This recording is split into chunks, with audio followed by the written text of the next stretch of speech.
Ya, empezamos. Buenas noches a todas y todos.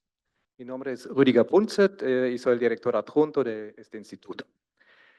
Está hecho y bastante bien logrado, si me lo permiten. El volumen de ensayos sobre Hölderlin finalmente ha salido después de casi 4 años.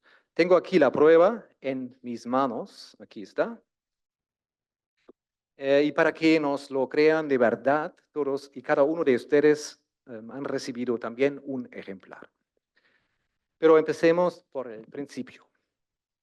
En el marco de las celebraciones mundiales por el 250 aniversario del nacimiento de Friedrich Hölderlin en 2020, el Grupo de Investigación Arte y Estética, el Centro de Estudios Filosóficos y la Facultad de Estudios Generales Letras de la Pontificia Universidad Católica del Perú, junto con el Goethe-Institut Perú, organizaron un concurso internacional de ensayos y una serie de conferencias con el título del proyecto de una línea tomada de los poemas de Hölderlin.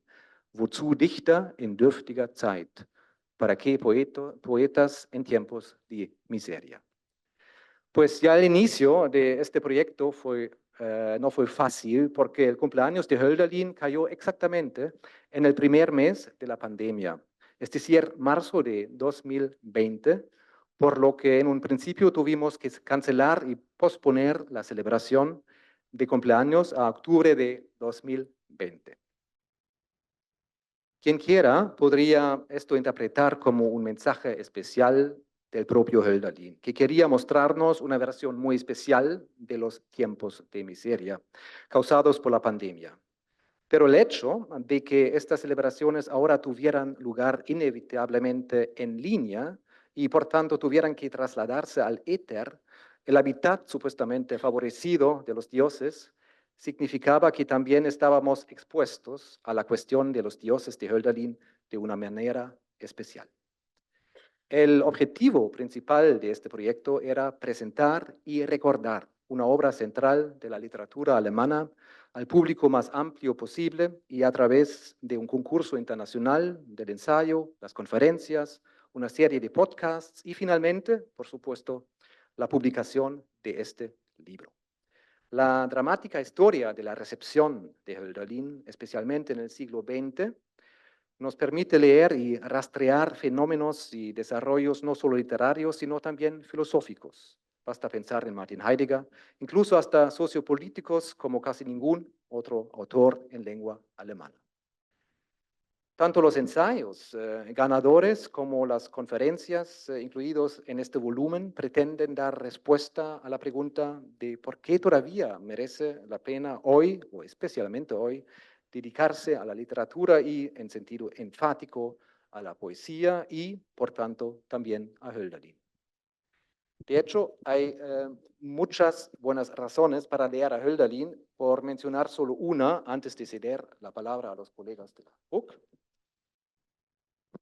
Hölderlin habla continuamente de dioses y quizás sea precisamente por eso, por lo que a ustedes personalmente les ha obstaculizado, hasta impedido la lectura de su poesía en estos tiempos ilustrados y modernos.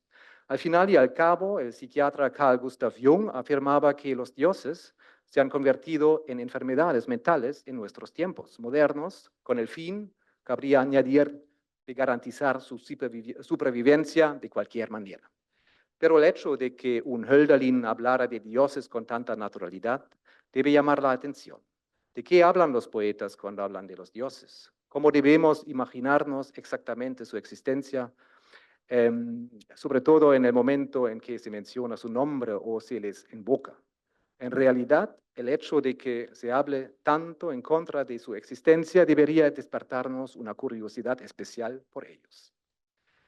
Lo mejor es volver a poner a Hölderlin a prueba. Si la lectura de los himnos y elegías de Hölderlin les produce escalofríos sensuales, choques estéticos, como el filósofo Ananda Coomaraswamy llamó una vez a este fenómeno, entonces al menos no debería descartar categóricamente la posibilidad de que uno de los dioses acabe de llamar a su puerta. Si lo divino, escribe el literato italiano Roberto Calasso, es algo en primer lugar, entonces es, cito a Calasso, sin duda lo que crea la sensación de estar vivo con mayor intensidad. Fin de la cita. Y un Dios no podría estar más cerca si es capaz de ponerles la piel de gallina. Tal vez justo en esos momentos especiales la óptica cambia y se abre de pronto una brecha en la imagen ordinaria y corriente, revelando otra realidad distinta de la cotidiana y convencional. La literatura, la poesía, sería así, añade Calasso en sus conferencias de la Universidad de Oxford, una especie de metafísica natural, no reprimible, basada no en cadenas de términos y conceptos, sino en entidades dispares, retazos de imágenes, asonancias, ritmos, gestos, formas de todo tipo. Fin de la cita. Así que esa sería sin duda una buena razón para volver a probar la lectura de Hölderlin, pero como ya he dicho, nuestros expertos, todos ellos filósofos de formación y colaboradores de este volumen, les explicarán ahora con detalle por qué merece realmente la pena leer a Hölderlin presentándoles este libro. Se trata de Cristina Alaiza, a la derecha, Lucía Mancilla, Josima Castilla y el flamante rector de la PUC, el rector Julio del Valle. Muchas gracias de antemano. Por supuesto, también quiero dar las gracias a todos los participantes en el concurso, quizás nos están viendo ahora, un curso de ensayo, y por último, pero no por ello menos importante, a la editora Cecilia, editora y poeta Cecilia Podestá, que también está aquí, que ha permitido a la PUC y al Goethe-Institut publicar estos textos en su editorial Máquina Purísima, también conocida por sus libros de maravilloso diseño. Y me gustaría darles las gracias a ustedes, el público, por haber llegado hasta aquí y darle a Hölderlin otra oportunidad. Muchas gracias. Vielen Dank.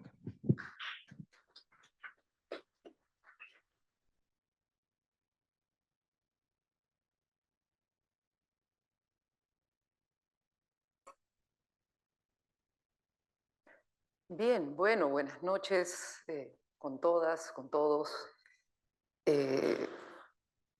Me toca a mí comenzar esta mesa, que dicho sea de paso, la hemos pensado más como un conversatorio a propósito de Hölderlin y de la publicación que estamos aquí presentando.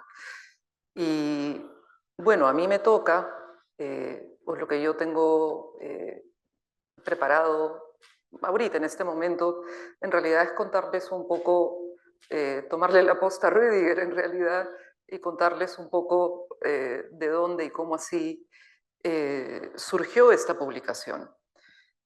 Y bueno, también tenía yo anotado, en fin, Rüdiger, te me has adelantado un poquito, pero está muy bien. Claro, comenzar mencionando que para mí o para nosotros esta noche, esta presentación es un agradecimiento y es una celebración a la vez. Y una celebración, como comentaba Rüdiger, no sé si decir tardía o que se ha extendido, ¿no?, por varios años. Como saben, ¿no?, como ven por el libro que tienen en sus manos, en fin. Este libro surge a propósito de las celebraciones por los 250 años del nacimiento de Hölderlin. Y como podrán ver en el índice, está pues dividido en dos partes, ¿no? Esas celebraciones, bueno, fueron en el 2020, ¿no? Y el libro está dividido en dos partes, ¿no? Pueden ver el índice si lo desean.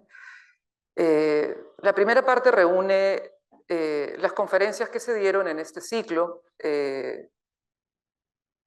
titulado ¿Para qué poetas en tiempos de miseria?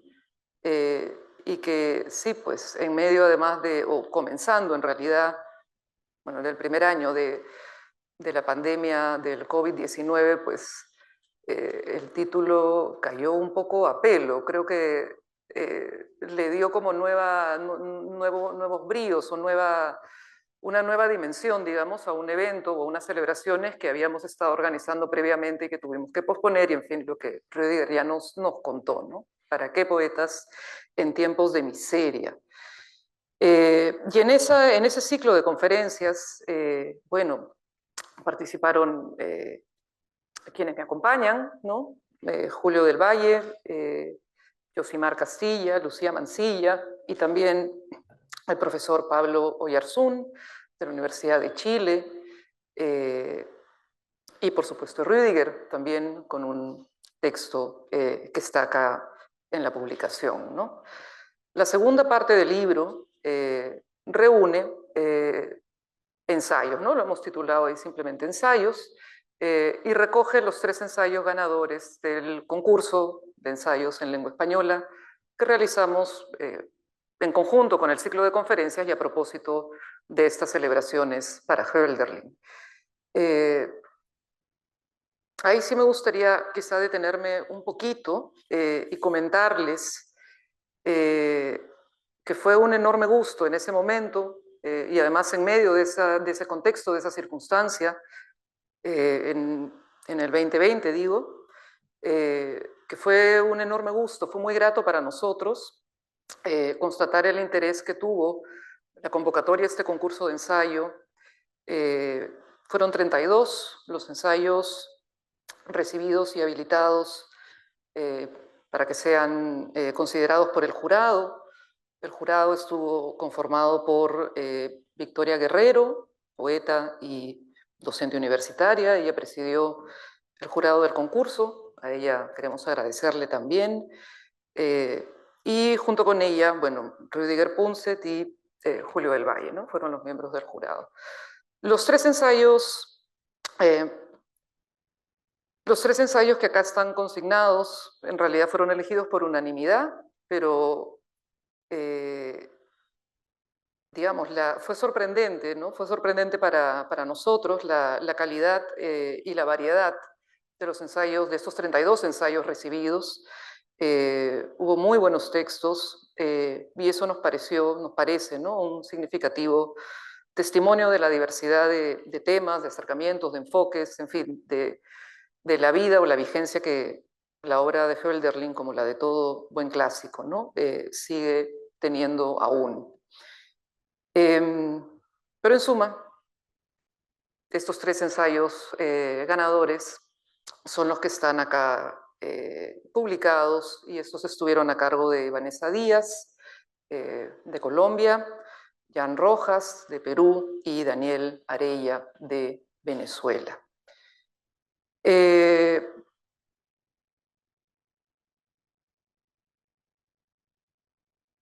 Bien, les decía pues que esta era para mí o para nosotros una noche o una ocasión de celebración. La verdad es que el ejemplar ha quedado hermoso. Yo estoy sorprendida de haberlo visto.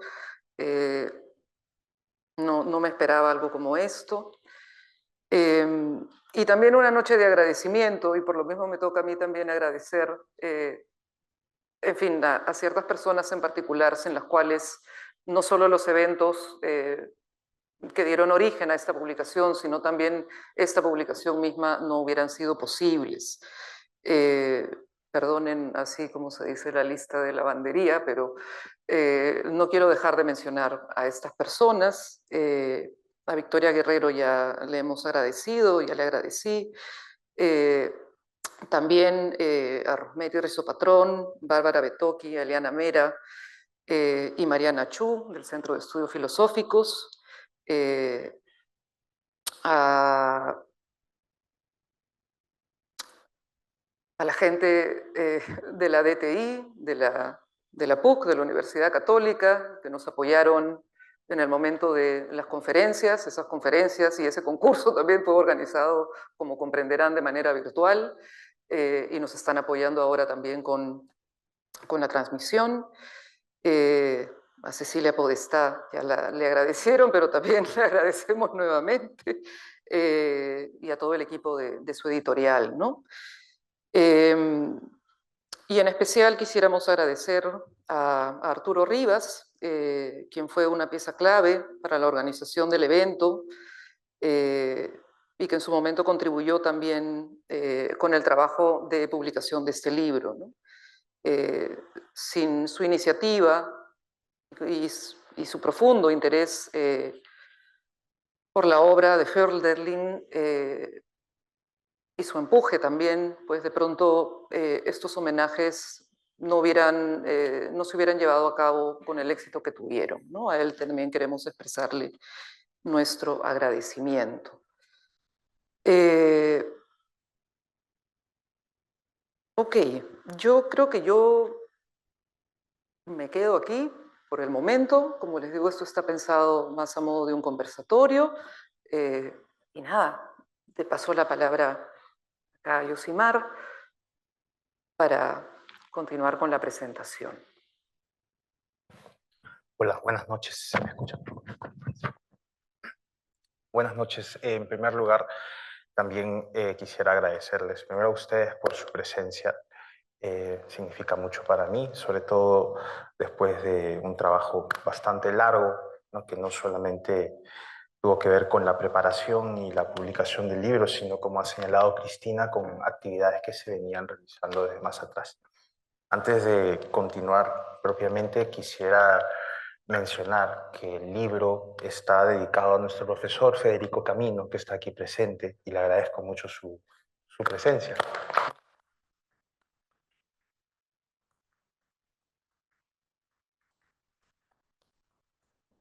Dedicamos este libro al profesor Federico Camino porque quienes nos hemos dedicado a este trabajo, incluyendo a Arturo Rivas, en su momento pues fue en las aulas del profesor donde escuchamos por primera vez la obra de Hölderlin, ¿no? Y desde ese momento pues ya no pude salir de eso. Y siempre esos recuerdos me vienen de manera muy amistosa y le agradezco mucho por eso, profesor. Sí. Bueno, respecto a lo que quería compartir con ustedes, específicamente quería dar razón de por qué este título del libro, ¿no? Que quizás se lo están preguntando, es un poco extraño, ya me lo habían dicho antes, así que habrá que hacer alguna aclaración. La expresión "yo nunca me he llamado Hölderlin" viene del propio Hölderlin. Es de acuerdo a los testimonios que hay sobre sus últimos años de vida, al menos, según algunos amigos o conocidos que lo iban a visitar, esto fue una expresión que él soltó un par de veces cuando sus amigos fueron a preguntar por él. Para quienes de pronto no estamos tan al tanto de la biografía de Hölderlin, hay que señalar el punto álgido, que es que este poeta vivió sus últimos 36 años de vida encerrado en una torre, ¿no? Debido a tema que mencionó también Rüdiger, ¿no? Que tiene que ver con este paso a la locura, ¿no? Algunos lo han planteado así en general. Hasta ahora, por supuesto, hay mucha discusión sobre el diagnóstico específico de la salud mental de Hölderlin, pero el hecho es que en esos 36 años eh, Hölderlin dejó de ser Hölderlin, de pronto por decisión propia, no lo sabemos, quizás por un intento también de resguardarse del mundo. Hay muchos testimonios que hablan de cómo sus visitantes se extrañaban de las maneras que tenía para saludar o presentarse, que eran maneras excesivamente corteses y que se interpretaban o se percibían como esfuerzos suyos por mantener también una distancia respecto de las personas que le iban a ver. Y es en alguna de estas ocasiones donde Hölderlin, como les voy a leer ahora a propósito de este bonito libro que se ha terminado de imprimir, Hölderlin mencionó esta frase. Entonces, primero quisiera compartir con ustedes estas primeras páginas de la presentación del libro, eh, donde se explica mejor esta situación. Hubiera querido ver acaso un presente así mucho antes, durante la juventud esforzada en mantener su compromiso como poeta. Pero cuando el 27 de enero de 1843, el estudiante Johann Georg Fischer le hizo entrega de un ejemplar recién publicado de sus poemas, la segunda edición del volumen editado por Ludwig Uhland y Gustav Schwab. En ese momento, quien antaño fuera el autor del Hiperión, ahora, bajo los cuidados de la familia del ebanista Ernst Zimmer en una torre al margen del río Neckar, se limitó a decir que, efectivamente, esos eran poemas suyos, pero que el nombre que encabezaba el libro era un error. Yo nunca en la vida me he llamado Hölderlin, sino Scardanelli, Salvator Rosa o algo así.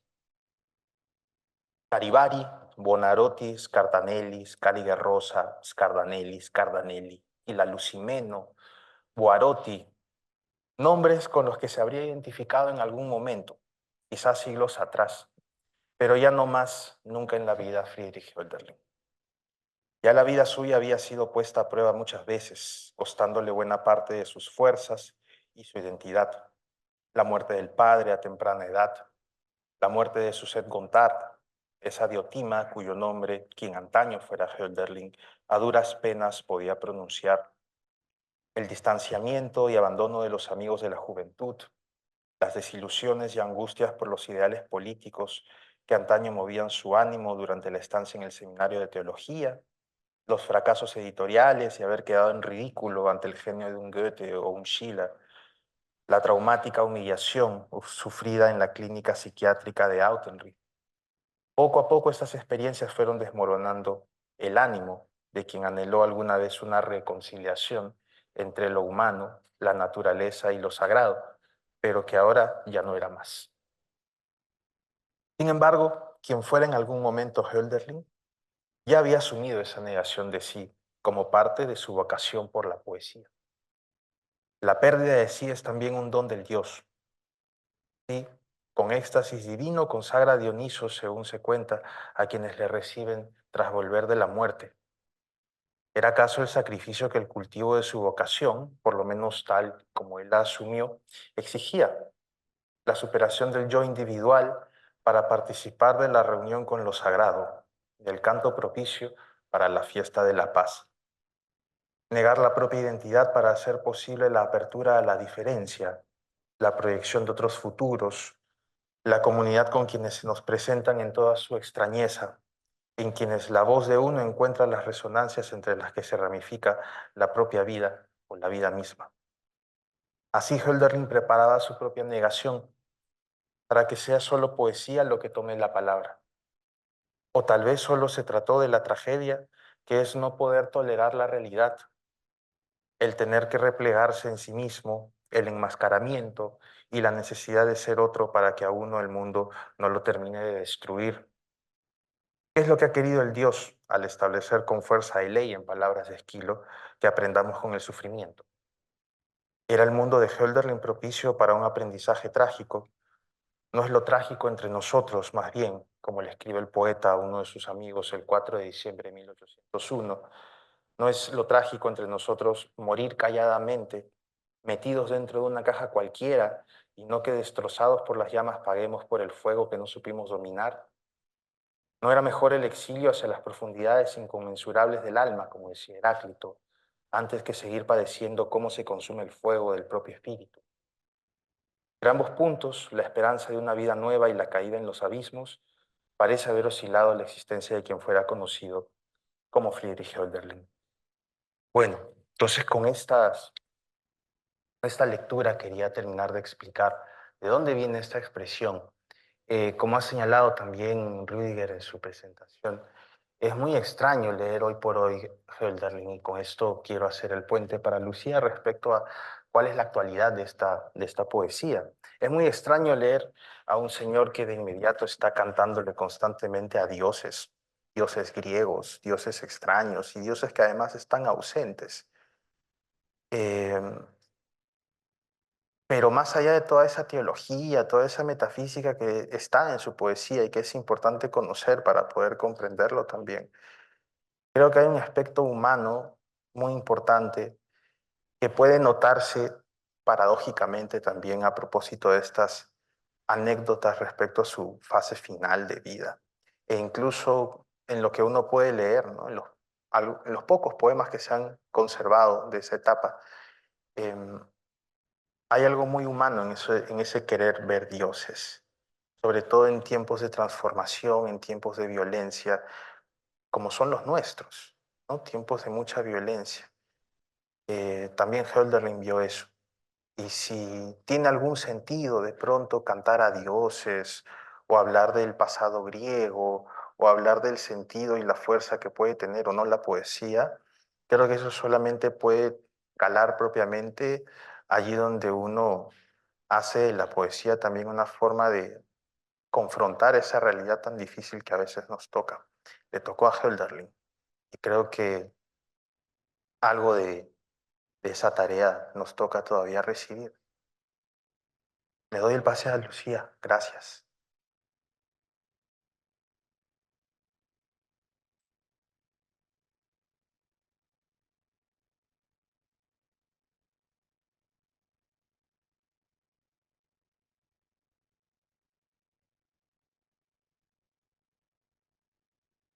¿O no? ¿Sí? Ya. Bueno, gracias a todos, a todas por haber asistido a la presentación del libro. Lo que yo ahora voy a tratar de responder es a la pregunta de por qué Hölderlin ahora, ¿no? ¿Por qué seguir leyéndolo a 250 años de su nacimiento? Entonces, para responder a esta pregunta, voy a proponer partirlo en dos ejes. Primero, la crítica a la escisión moderna, ¿no? Que es algo que ya se genera en el propio movimiento romántico. Y segundo, partir desde la nueva mitología, que es esta propuesta poética. Entonces, bueno, comenzamos con la crítica a la escisión moderna. Nacido a fines del siglo XVIII, la figura de Hölderlin se inserta en un mundo en el cual la fe desmedida en la razón y sus alcances ha terminado por escindir al ser humano de su propia sensibilidad. El ideal de la modernidad, en su deseo de progreso, jerarquizó las facultades humanas y puso bajo el directriz de la razón a nuestras facultades menores. En ese sentido, como ya podemos ver en la filosofía cartesiana, conocer el mundo implica conocerlo racionalmente, lo que podemos conocer de forma a priori por medio del ejercicio de nuestra mente. Así, la sensibilidad, la experiencia que tenemos del mundo, que tenemos desde nuestro lugar en el mundo y desde nuestro propio cuerpo, pasa a ocupar un lugar secundario en nuestra comprensión. Para Hölderlin, su tiempo es el tiempo de un justificado luto. En su impulso racional, la modernidad se ha quedado sin dioses.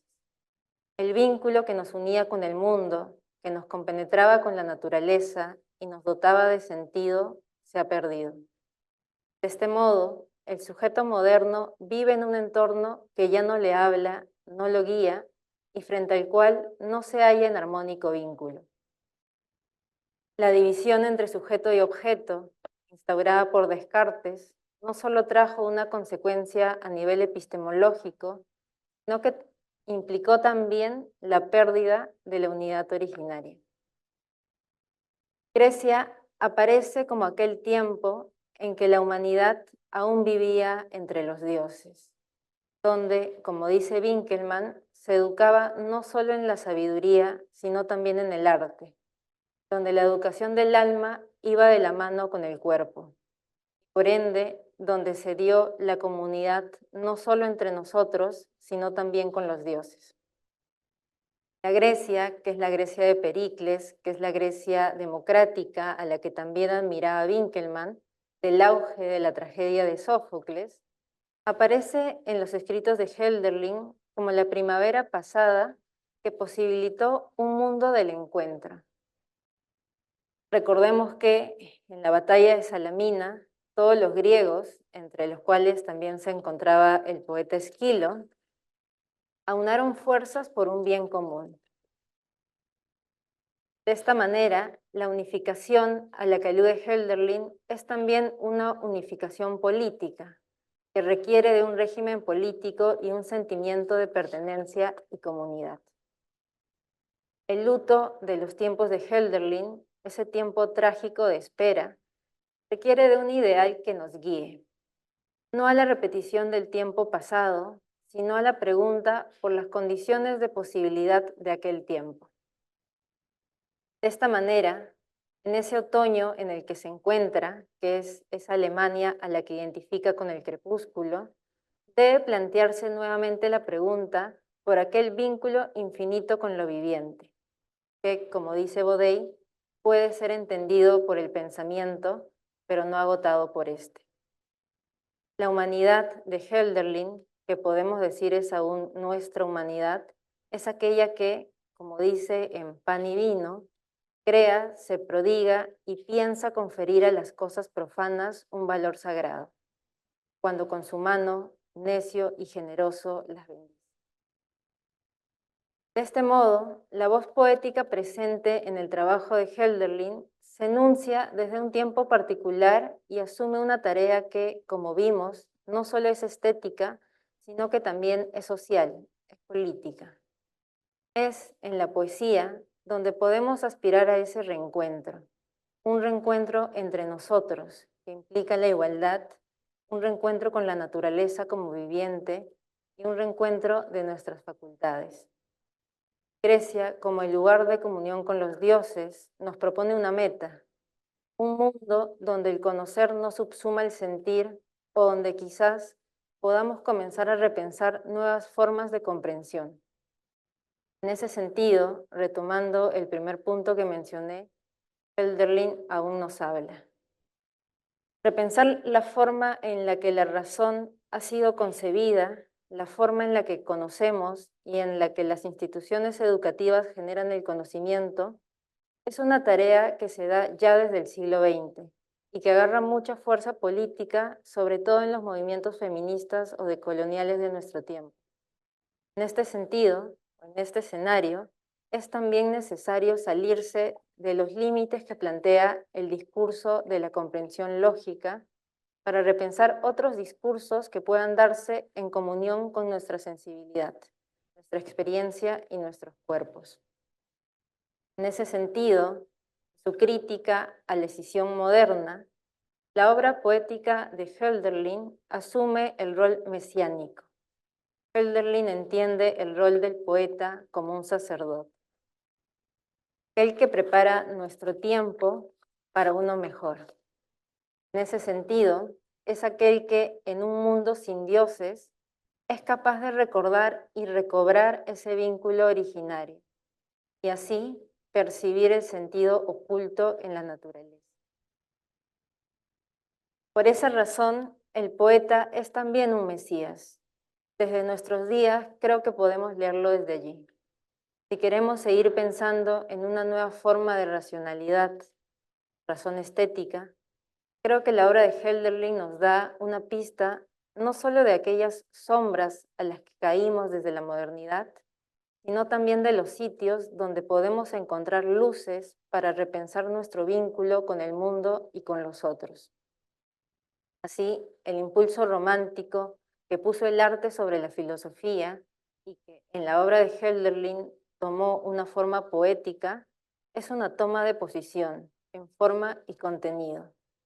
Hölderlin no solo escribe sobre una relación estética con el mundo, sino que lo hace desde la misma poesía. Bien, el segundo eje que quería tocar es la idea de la propuesta de la nueva mitología, esta nueva literatura. Entonces, frente a la pérdida de conexión con lo divino, el poeta aparece como aquel mensajero que funge como mediador entre lo divino y lo humano.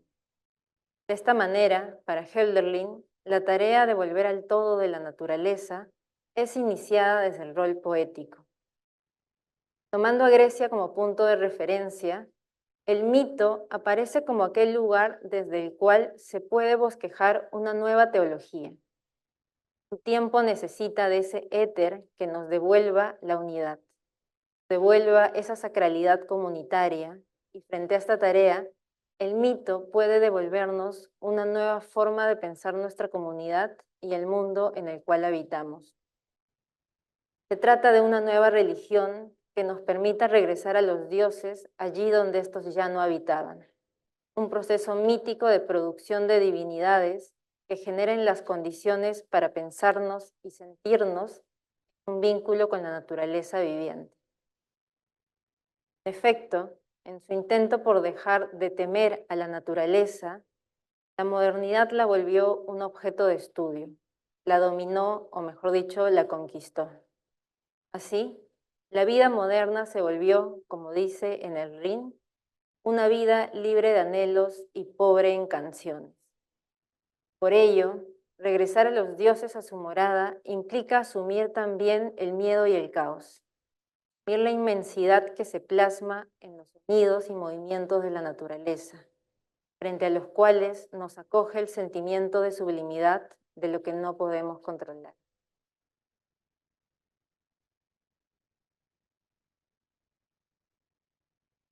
La nueva mitología no es repetir los mitos de antaño, sino el impulso estético al que se acogen los intelectuales románticos de la época, por crear una nueva literatura. Como en la antigua Grecia, esta nueva literatura debe ser la educadora de una nueva humanidad. Debe, en palabras de Elena Cortés, hacer accesible el ideal de mejora del mundo. Así, es por medio de esta nueva mitología, que en el trabajo de Hölderlin adquiere la forma de poesía, que se va a recuperar el vínculo del humano con lo divino. Vínculo que, como dijimos, no solo trae calma, sino que nos obliga a enfrentarnos también con lo caótico, lo irracional, lo desbordante de la naturaleza y de nuestra propia condición. En línea, Cortés propone entender el trabajo de Hölderlin como un monomito. Es un único mito que se alimenta y se da vida a lo largo del trabajo del poeta alemán. De esta manera, su obra poética se compone de figuras divinas que se reconcilian con lo natural y lo cotidiano. El intento de devolverle al mundo el éter perdido lo lleva a realizar una síntesis entre las figuras míticas de la antigüedad griega y el cristianismo. Entre el ímpetu por gestar una nueva humanidad y el reconocimiento del caos primero, Hölderlin asume que la nueva mitología o la nueva poesía es capaz de darnos una nueva forma de comprensión de la realidad que no requiera de la mediación de lo teórico.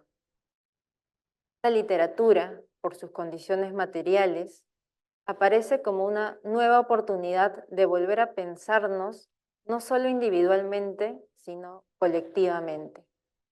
Es por medio del sentimiento estético que nos sabemos parte de algo más grande que nosotros, donde no nos sabemos como átomos, más bien como elementos que se integran en un todo cuya fuerza va más allá de nosotros. Como vimos, su poesía se inserta desde el rol que ésta posee en la gestación de la humanidad. Hölderlin entiende el mito desde toda la potencialidad revolucionaria que posee la literatura que nos rodea y que gesta en nuestro sentido común, nuestra forma de comprender y aproximarnos a la realidad. En ese sentido, la humanidad siempre necesita de mitos, necesita de historias que den coherencia a nuestros actos y que nos guíen individual y colectivamente. Nuestro mundo contemporáneo no es un mundo sin mitos, pero es un mundo que ya no se responsabiliza de ellos. O mejor dicho, es un mundo cuyos mitos ya no responden a los intereses del bien común, de la libertad y a nuestro vínculo con la naturaleza. Nuestros mitos, que son ahora, por nombrar algunos, el discurso del progreso individual, del éxito, del amor romántico, no son nuestros. En ese sentido, volviendo a la pregunta inicial, ¿por qué ahora Hölderlin? Pues Hölderlin, como poeta del reencuentro, encuentra en el mito la posibilidad de educar a la humanidad. Y en ese sentido nos enfrenta con la responsabilidad que esto conlleva. Volver a Hölderlin, poeta de los poetas, implica pensar lo que el lenguaje estético, en todas sus formas, es capaz de producir y remover en nuestro mundo contemporáneo. De este modo, siguiendo a María Pía Lara, el arte es capaz de generar un sentido común que, aunque no esté escrito en papel ni piedra, inunde nuestra vida desde los actos y sentires más personales hasta los más colectivos. Así, la tarea que Hölderlin pensó para los poetas de su tiempo, poblar el mundo de dioses, sigue siendo una tarea que debemos volver a hacer.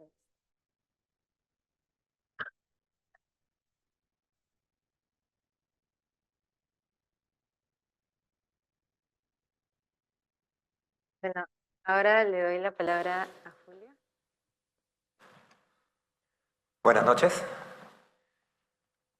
Qué silencio. Si están acá es porque les gusta la poesía, ¿cierto? O más o menos. No sé por qué y de qué manera hayan llegado ustedes a la poesía, pero uno llega a la poesía siempre por algún lazo íntimo que se genera. En algún momento alguna voz les dijo algo y en algún momento encontraron en la voz de otra persona una voz cercana. Y para mí eso fue el punto de inicio de mi devoción a Hölderlin. Cuando era muy joven, estaba quebrado. Por esas razones que todos de alguna manera en algún momento encuentran, que te desencuentran con la vida, estaba hecho un trapo. Me sentía desgarrado, me sentía olvidado. Ciertamente se debió pues a un quiebre por una relación sentimental, que es lo que cuando uno es muy joven te quiebra muy rápido. Y me encontré con Hölderlin. Me encontré afortunadamente con otros poetas también, con Eilson, por ejemplo. Hay unos poemas de Eilson en Italia, Habitación en Roma, el libro. Uno va con él, pero no estamos hablando de Eilson, estamos hablando de Hölderlin. Y yo caminaba mucho en ese entonces, sobre todo por el centro de Lima, la Plaza San Martín, era como un imán en esos momentos para mí. Y en la calle Belén, creo que ya no se llama la calle Belén, pero en la calle Belén, que está muy cerca de la Plaza San Martín, es la recta donde está el Hotel Bolívar, después viene el Club Nacional, después vienen los bomberos, después vienen los restaurantes de fútbol, y uno se va hasta el centro cívico. En esa recta había una librería, Época, que era bien bonita, porque no había mucha gente. Mi juventud, de cuando estaba quebrado, era la década de los 80. Había menos gente. Porque no solamente estaba quebrado yo, estaba quebrado todo. Y en esa librería, en un pequeño ejemplar de Alianza Editorial, delgado, pequeño, me encontré por primera vez con Hölderlin. El libro es El Archipiélago. Es un largo poema, nostálgico, de aquello que Lucía y Osimar han descrito tan bien, de la nostalgia del espíritu griego perdido y que vuelve y quiere ser reencontrado por el poeta. Nota a pie de página.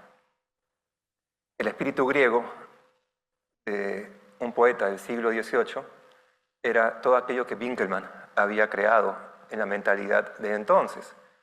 Estaba muy idealizado.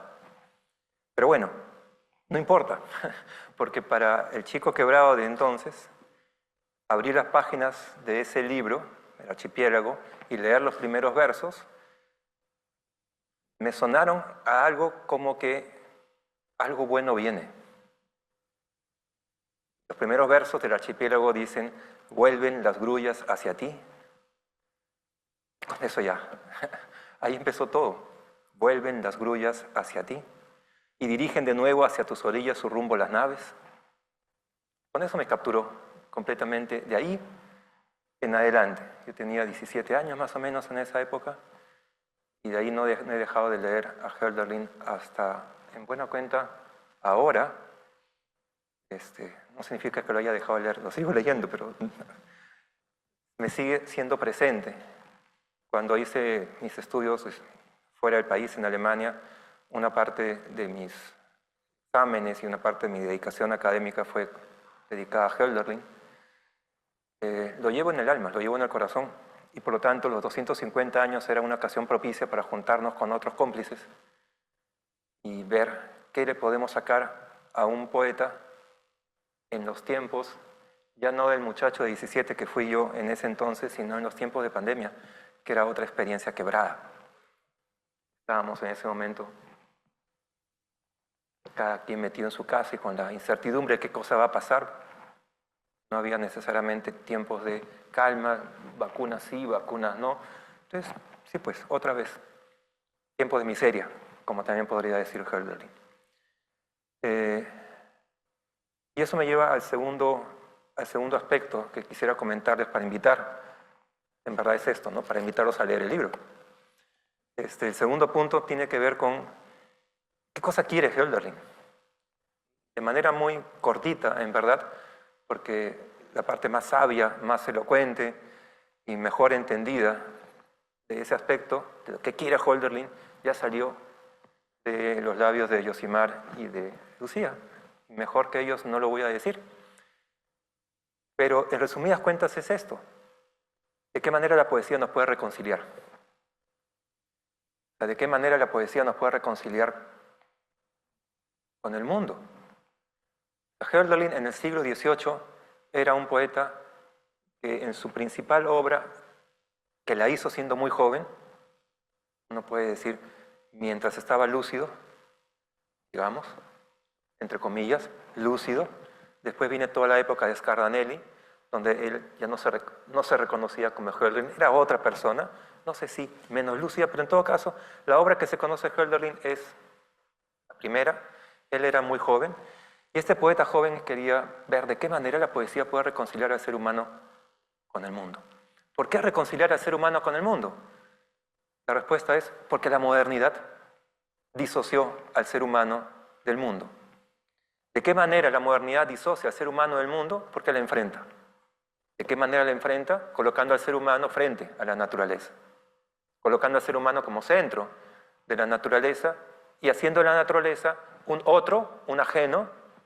Uno se enajena, por lo tanto, de la naturaleza, pero en ese momento uno no estaba o se sentía enajenado, uno era el dominador. O sea, el sello de la modernidad es el ser humano que se considera el dominador de la naturaleza y la naturaleza está al servicio del ser humano. Entonces el ser humano se aísla, se vuelve solo. En esa soledad es muy fuerte, es muy poderoso, se cree lo máximo, pero al mismo tiempo se disocia. Y lo que quería Hölderlin era que esa disonancia, que esa disociación fuera un asunto del pasado. Y se enfrenta a su tiempo para reconciliar al ser humano como en el pasado griego. Vuelven las grullas hacia ti, dirigen otra vez las naves su rumbo hacia ti. Y ahí se le fue la vida como poeta, buscando reconciliar. Y se empeñó en ello con todo su ser, con todo su corazón, con toda su alma. Y se quebró completamente. La historia del quiebre de Hölderlin puede ser muy dramática. Y hay muchas anécdotas que uno a la distancia las ve como hechos de la historia en la vida, la biografía de un poeta. Pero son desgarradoras. La manera como se quiebra Hölderlin es desgarradora. Termina en un psiquiátrico porque su madre ya no sabe qué hacer con él. Y hay buenos amigos que consideran que en el psiquiátrico la va a pasar mejor. Pero en el psiquiátrico del siglo XVIII, principios del XIX, las condiciones de vida eran insufribles. Los trataban como animales porque habían perdido, ¿qué? La razón. Y como habían perdido la razón, entonces no tenían la condición para ser seres humanos. Hasta que, miren lo bonito del tema, dentro del desgarro, hasta que un ebanista, un carpintero, que había leído a Hölderlin, se entera de que está ahí y lo saca y se lo lleva a su casa. vivía al costado, en la ribera del Neckar, en una torre, en una casa con una torre más bien. La casa y la torre son puntos de visita obligada para aquellos que tienen una relación con Hölderlin o es un punto turístico de la ciudad de Tübingen. Hölderlin Turma. Foto, foto. Pero ahí estuvo él. ¿30 años? Más. 36 años.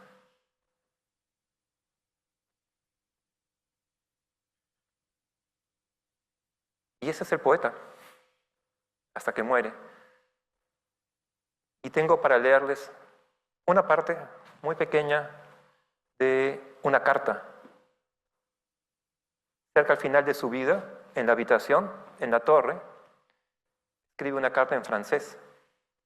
Él estuvo viviendo en Francia un tiempo como tutor de la hija del cónsul alemán, digamos, en Bordeaux. Dice: desapareció mi violento odio, al que siguió una aceptación serena hacia todos los hombres. Olvidé todas las injurias que había sufrido. Sí, yo los menospreciaba por sus eternos caprichos, por su inagotable sed de oro. Sí, lo olvidé. Yo me parecía el león que contempla al ratón a sus pies sin herirle, porque es demasiado grande para enfadarse con él. Dejé esta tierra tan pequeña, emprendí el vuelo hacia las estrellas.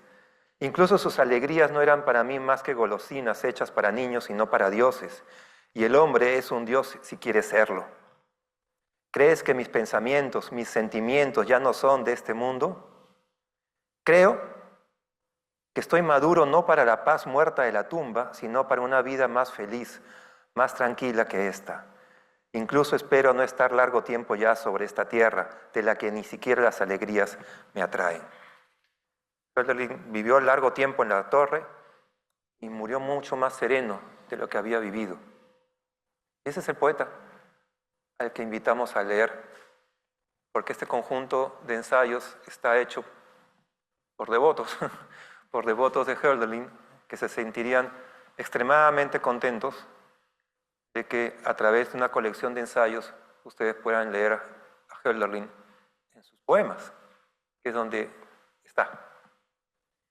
Y quiero terminar con el libro que cada uno de ustedes ha recibido. Y acá hay una apuesta también que es un poco extraña para la época, pero que es bastante genuina en sus intenciones y que afortunadamente ha contado cuenta con el respaldo, la gentileza del Instituto Goethe. Este libro ha sido financiado a través del Instituto Goethe y el costo del libro no se traslada al lector porque ustedes lo han recibido gratis. Y las ediciones que están allá atrás se van a repartir de manera gratis, igual, en bibliotecas, en universidades. No estoy metiendo la pata, ¿no es cierto? Es así. ¿Ah? Ah, no, me están diciendo sí, se van a repartir, pero que los autores también quieren lo suyo, sí. No, ciertamente, ciertamente. Es gratuito, porque queremos, y gracias al Instituto Goethe, a Rüdiger, queremos que se lea a Hölderlin. El mejor homenaje para él, a los 250 años más 4, es que se lea, ¿no? Que se lea el Hiperión, que se lean las odas, las elegías, también los pequeños poemas cortos de su vida, como Scardanelli, que se lea simplemente a Hölderlin, y leyéndolo uno se va a dar cuenta del alma noble que habitó en algún momento ese cuerpo. Y hablando de nobleza, cierro con lo siguiente: la edición es preciosa. Es un ejemplar hermoso, y eso es mérito de Cecilia Podestá, que está acá, y de Máquina Purísima, que es la editora e imprenta de este libro. Eso es. Muchísimas gracias por la escucha a estos 4 devotos de Hölderlin, y creo, Rüdiger, que tenemos tiempo para conversar, ¿sí? Entonces, si tuvieran algún comentario, alguna pregunta que quisieran compartir con nosotros, aquí estamos para conversar. Gracias.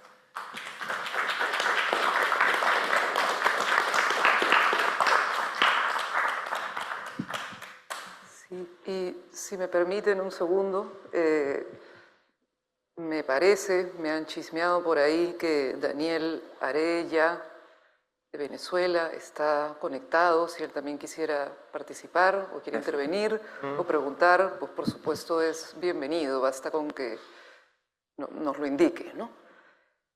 Muchas gracias por estar acá. Bueno, yo complacido de escucharlos. Pues muy contento primero de lograr esta publicación, esta compilación de ensayos. Cuando yo estudié a Hölderlin en la maestría de filosofía, pues fue como, sí, encontrar un guía espiritual que te permitía comprender lo divino y lo sagrado de una perspectiva más amplia. En mi caso me encontré con un problema que, bueno, en mi maestría de filosofía en la Universidad de los Andes, bueno, primero quiero agradecer al Instituto Goethe y a los presentes por, bueno, por la invitación y también por la convocatoria del premio, en donde fue valorado mi texto, ¿no? Primero antes que cualquier otra cosa. Pues nada, yo me encontré con ese problema. Quiero como hablar un poquito de mi trabajo y mi acercamiento a Hölderlin, que Heidegger de alguna manera lo había absorbido por completo al poeta, ¿no? Yo quería trabajar en mi caso, en ese momento,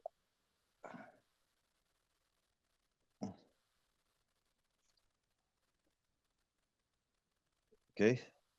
Aquí estoy. Yo quería trabajar en mi caso, en ese momento, am, a, a Lautréamont y a César Dávila Andrade y a Lucian Blaga, como otros poetas que yo también consideraba filósofos. Puede ser también Saint John Perse, René Char, pero en mi maestría de filosofía, el profesor Mauricio Navia, que le mando desde acá pues lo nombro con mucho homenaje, ya falleció hace tiempo, y él, junto a Carlos Matera, mi tutor de tesis, llevaban un seminario de Hölderlin, Nietzsche y Heráclito, en donde yo asistí y tuve la oportunidad de adentrarme en este maravilloso mundo de Hölderlin desde la filosofía, que bueno, que es casi que un atlas, ¿no? Como muchos sabemos. Entonces, bueno, yo como crítico literario, yo soy poeta, también he publicado 5 poemarios y también hago crítica de poesía y siempre trato de buscar poetas que nadie ha estudiado. Me especializo como en poetas venezolanos ignorados o de pronto aspectos de la poesía que de pronto pues no han sido como muy estudiadas. En mi caso, eh, lo que hice fue tratar de leer más de cerca los ensayos de Hölderlin, en especial creo que sobre el espíritu poético, lo armónicamente contrapuesto en el espíritu poético, que era como la filosofía propia de Hölderlin, mucho antes de las categorías ontológicas, ¿no? Existencialistas, digamos, hermenéuticas existencialísticas, perdón, de Heidegger, sino que era, pues, sus teorías filosóficas a partir de las lecturas de Píndaro, de Empédocles, incluso la recuperación por lo menos de la esfera de Empédocles y los conceptos de la inmediatez que trabajé incluso en su diálogo con el idealismo alemán, ¿no?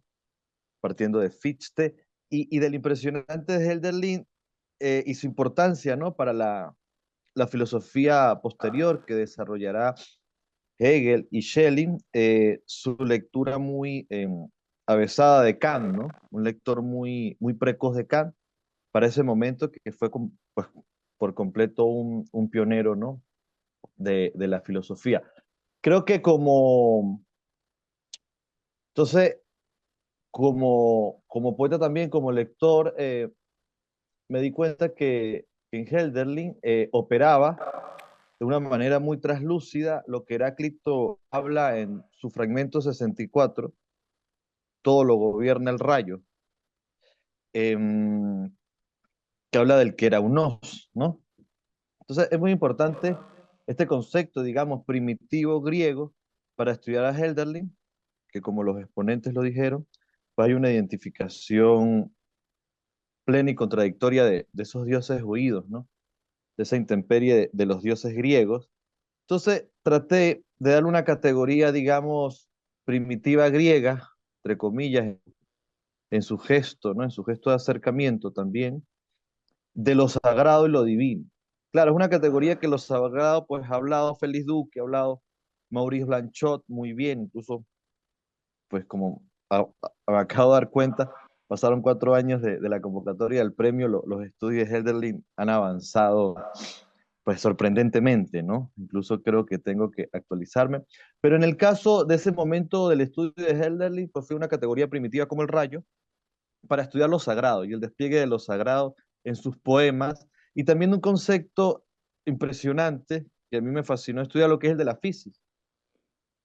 fisis de Aristóteles. Tuve la oportunidad de tener un profesor grandioso que ya murió, Miguel Montoya, profesor de griego en la Universidad de los Andes, especialista en la fisis de Aristóteles, donde nos comentaba que Heidegger, pues nada, fue el libro que más le costó deglutir de alguna manera. Entonces vemos como en Hölderlin está esa tragedia del poeta, en donde a pesar de los cambios emocionales, las tragedias internas que nosotros como individuos, ¿no? Como hombres, mujeres que dan testimonio ontológico con la palabra, nos damos cuenta que la naturaleza continúa, ¿no? A pesar de que a nosotros se nos pueda detener el mundo, como decía el profesor Juan, ¿no? Que estemos completamente quebrados, ¿no? Y es esa herida, ¿no? Ese quiebre donde emana como una fuente la poesía, ¿no? La poesía verdadera surge de esa herida de la intemperie.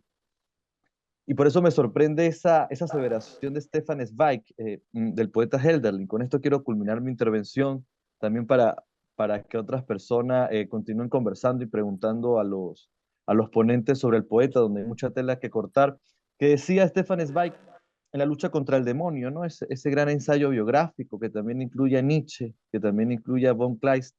En el caso de Hölderlin, que habla del daimon, que también es parte un poco de mi tesis, un concepto, diría yo, importante, ¿no? Para comprender al poeta, ¿no? Diría Stefan Zweig que en Hölderlin se repiten incluso las mismas palabras en distintos contextos y hay un acercamiento casi esférico del poema, ¿no? Entonces, esto es muy importante porque son poemas como el método de composición de Hölderlin, con lo poco que he leído, él los concebía en la memoria primero. Y ese trabajo de hilar en la memoria antes de escribirlo, lo hacía otro poeta venezolano, Alfredo Silva Estrada, especie de poeta presocrático contemporáneo que se los recomiendo, autor de Quintetos del Círculo, que recupera un poco eso presocrático, ¿no? De Heráclito, de Parménides, que está presente en Hölderlin. Se nota en Hölderlin esa fericidad, ¿no? Del poema que no surge fácilmente, ¿no? Sino de un bautismo labrado, sino desde una ceniza, desde una intemperie que dolorosamente va surgiendo. Y eso es lo que habla Heidegger de la carga negativa, ¿no? Que el poeta, en el caso de Hölderlin, resiste esa carga negativa con un lenguaje que florece desde esa herida, ¿no? Entonces es muy hermoso pues, comprender que hay poetas como el caso de Hölderlin, y bueno, me siento muy contento de estar entre todos estos ensayos y bueno, agradezco a todos y estoy pues nada, ansioso de recibir el libro aquí en Venezuela. Muchas gracias.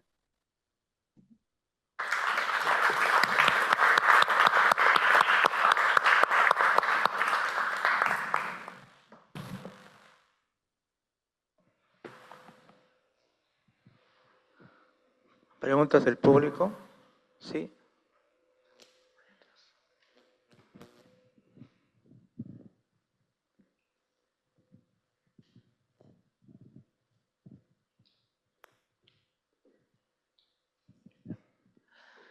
Buenas noches, ¿cómo están? Bueno, primero, gracias por las palabras y la presentación que ha estado muy interesante. Yo quería hacer unas preguntas acerca primero con respecto a ese concepto de los dioses en Hölderlin, no sé, quería hacer unas preguntas sobre eso. La imagen de los dioses tiene que ver básicamente con el concepto del yo absoluto que también maneja un poquito Hölderlin, porque algunos teóricos en los libros de Schiller, de Schelling, por ejemplo, ponen como una cadena de evolución en el concepto del yo absoluto. Fichte Hölderlin y Schelling. Y Hölderlin también tiene ese concepto del yo absoluto en sus ensayos, ¿no? Entonces tiene que ver básicamente Hölderlin, cuando nos preguntamos con respecto a los dioses, vería al concepto de lo numínico, a los dioses, como una respuesta para explicar ese absoluto. Y también me llamó bastante la atención que emparentaran a Hölderlin con ese concepto de lo político y lo social, y me hace recordar bastante, no sé si tendrá relación o no, pero me hace recordar también bastante a lo que Schiller tenía con su libro Cartas a la educación estética de la humanidad, en donde también habla del concepto del estético y del arte como una solución, también justamente como ustedes plantean también para poder relacionar, ¿no es cierto?, a los humanos, lo individual y lo social también, ¿no? Y bueno, eso básicamente, y quería también decir que, bueno, a Hölderlin yo no lo conocí con ningún poema suyo. A Hölderlin yo lo conocí por un escritor que a mí me encanta bastante, que es Hermann Hesse, y Hermann Hesse tiene un cuento muy bonito de Hölderlin en uno de sus 4 tomos de Alianza Editorial, ¿no? Y bueno, eso sería básicamente, para no acaparar tanto tiempo. Muchas gracias. Josimar.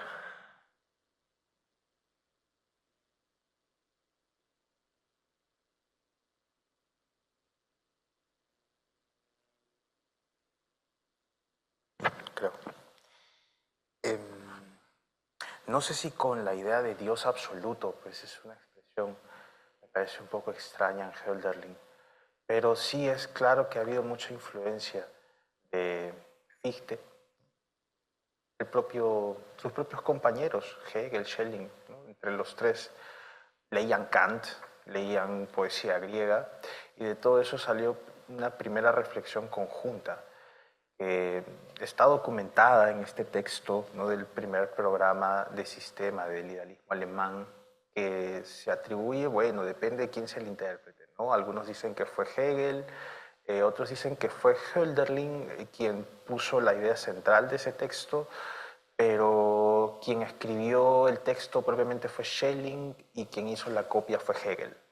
Entonces, todas las interpretaciones como cambian las tareas que le correspondió a cada uno, pero es claro que en ese tipo de documentos que corresponden a la juventud de Hölderlin hay una clara influencia de la filosofía kantiana, de la poesía griega y de Fichte, claramente.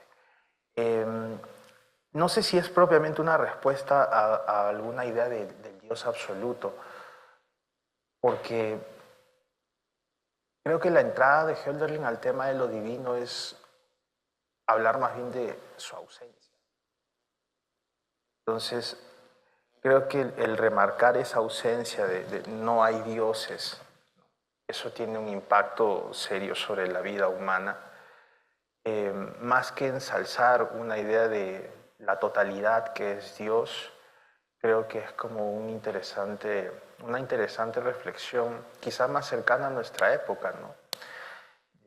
Un Dios que no es nada, para nosotros al menos, que parece ser nada. He escuchado que han citado bastante a Heidegger. Quizás habría que retomar esa noción de la nada en Heidegger, para esa noción de lo divino.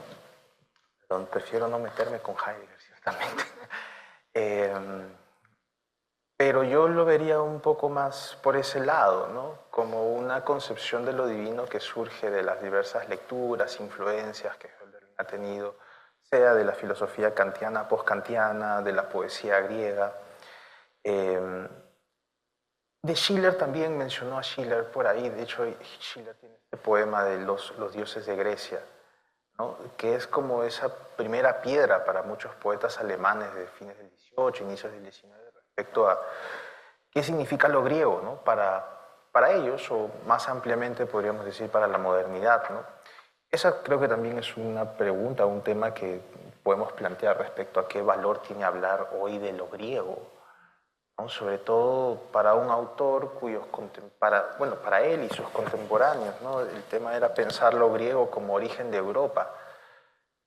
Pero ¿qué es para nosotros Europa en este momento? También deberíamos preguntar, sobre todo por el lado de los aspectos más políticos que ha mencionado Lucía. No quiero dar ninguna respuesta, solamente digo que este es el tipo de reflexiones a las que debiéramos estar abiertos con una lectura tan fuerte como esta, ¿no? Antes de que se me vaya, quizá Heidegger me estaba invadiendo la cabeza, pero recuerdo esta entrevista última que le hicieron, donde dijo que solamente podrá salvarnos un Dios.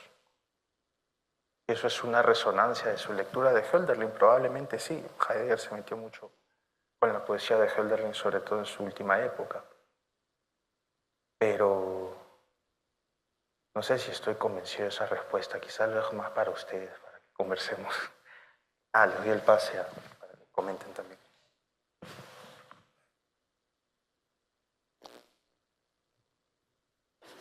Yo más bien quería, un poco con la pregunta por Schiller, ¿no?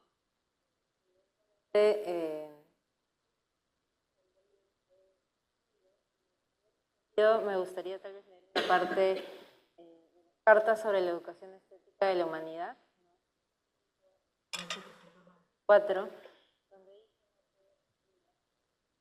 dice que únicamente es posible evitar las aberraciones de la sociedad renunciando por completo a ella.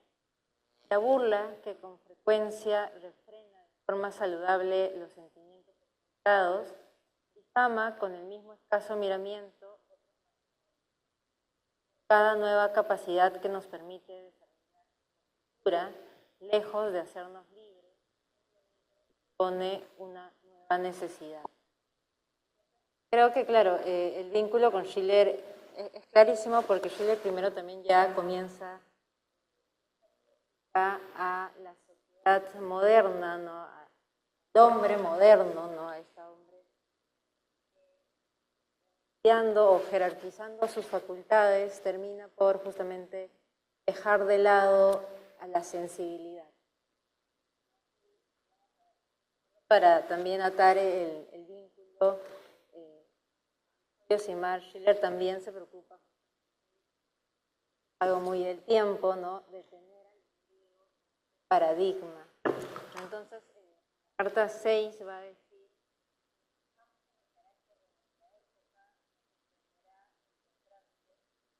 forma actual de la humanidad. Los griegos nos resultan admirables tanto por la forma como por el contenido de sus obras, tanto por la filosófica como creativa, y enérgicos, en una humanidad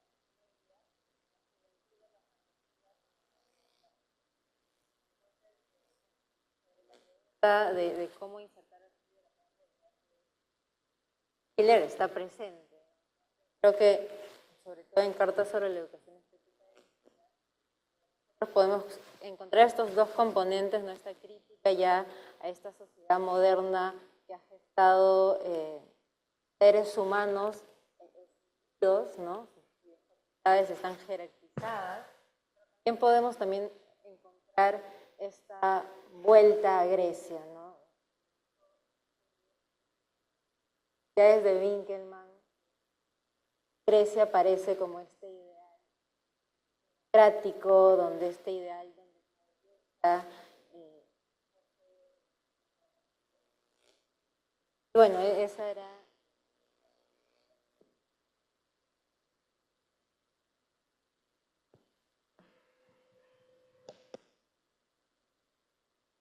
Bueno, sí.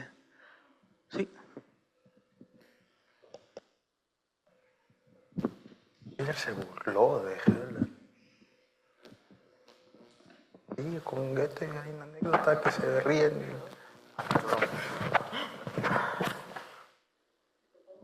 Sí, buenas noches y gracias por el regalo y por la conversación. De hecho, yo quería comentarles pues, que conocí a Hölderlin en el comentario de un retrato de un artista en el cual decía las siguientes palabras que me parece que están en La muerte de Empédocles, si es que me lo podrían confirmar.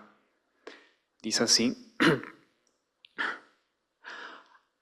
Ahora la noche envolverá un instante de sombras mi cabeza, pero brota la llama jubilosa de mi pecho denodado.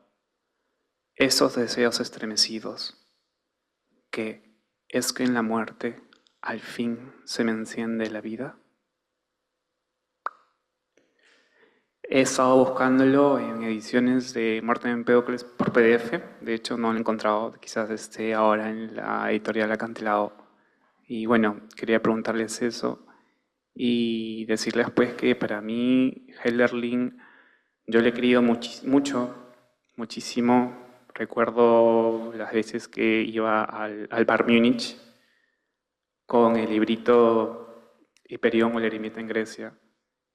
Y lloraba mucho leyendo sus grandes fragmentos.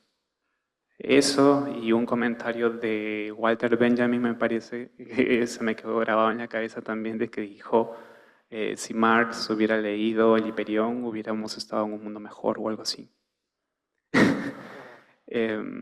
Bueno, eso, pero consultarles eso dónde está y ya. Gracias por todo. Gracias. Preguntaste si es que lo que recordabas de memoria está en el Empédocles.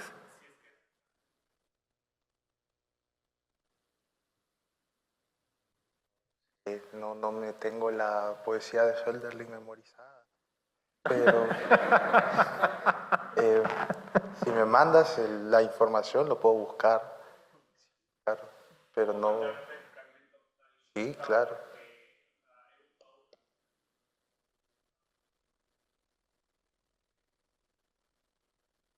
Mándame. Gracias. Perdón, De decías repente- que eso lo habías visto, que ese fragmento lo habías visto en una obra, en una pintura.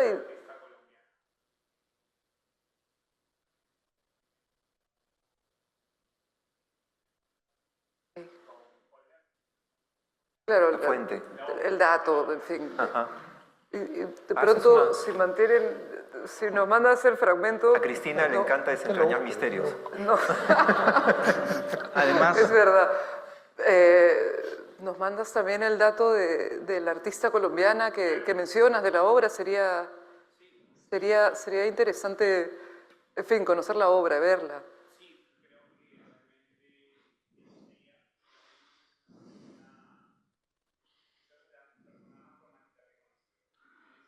Ok. Ya, Hakan, gracias. bueno, de repente también, no sé, Magali, tenemos a Hölderlin en la biblioteca del Goethe-Institut. Me dice que sí, en versión en español, traducidas también. Entonces le invitamos que venga pues a buscar en las fuentes. Nosotros tenemos una biblioteca con Kafka, con Kant, con Hölderlin. Además sé que también hay muchos peruanos que tienen Hölderlin alemán en su casa. Es el caso de mi padre y mi madre. Ahí también mi hermano compró, digamos, la versión bonita en alemán de Hölderlin, obras completas. Entonces hay maneras de encontrar eso. Le invito que nos contacte, de repente también podemos apoyarla ahí para encontrar dónde exactamente está ese fragmento, si es de él o de otro romántico de esa época. Y bueno, ya también para terminar, en nombre de Rüdiger y del Goethe-Institut, agradecerles por haber estado acá, y personalmente también quiero soltar algo porque yo también soy del alma mater de Tübingen. Es mi alma mater, no tanto la católica ni la San Marcos, sino más bien Tübingen. Lo lamento de tener que reconocerlo. Y mi aproximación con Tübingen es de esa manera, pues acá los amigos de la mesa y lo que algunos del público también conocen, es decir, Tübingen es un gran campus. Y cuando estos tres chicos salvajes estaban haciendo esas barbaridades, Schelling, Hegel y Hölderlin, convivían, eran roommates, ¿ya? Y salían a comer y a tomar y a emborracharse en las cantinas de la universidad.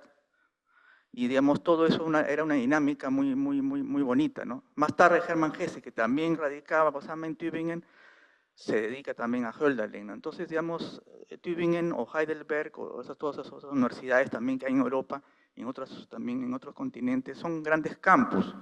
Y ahí también es una cosa importante que en el Perú pensemos el concepto del campus, porque sin campus no hay pensamiento, no hay la combinación entre sentir y pensar, ¿no?